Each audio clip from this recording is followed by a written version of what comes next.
Ukraine యుద్ధంపై ఐక్యరాజ్య సమితి వేదికగా అమెరికా చైనా మధ్య మాటల యుద్ధం నడిచింది.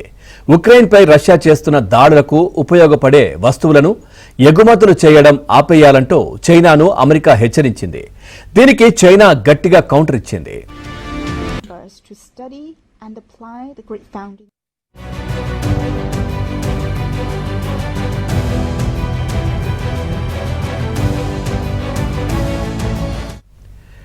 ఉక్రెయిన్కు వ్యతిరేకంగా ఉపయోగించే డ్రోన్లు, క్షిపణులలో ఉపయోగించే భాగాలను ఎగుమతులను నిలిపివేయాలని ఐక్యరాజ్య సమితిలో అమెరికా తెలిపింది.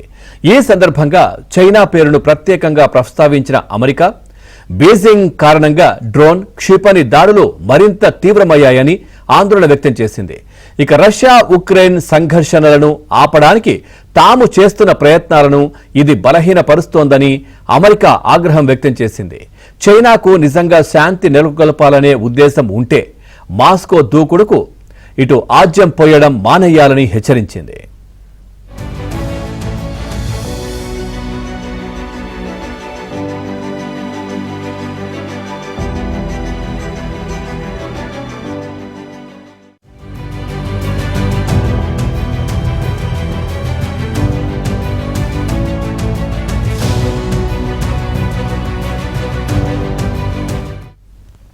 కాగా అమెరికా ఆరోపణలను చైనా తిప్పికొట్టింది.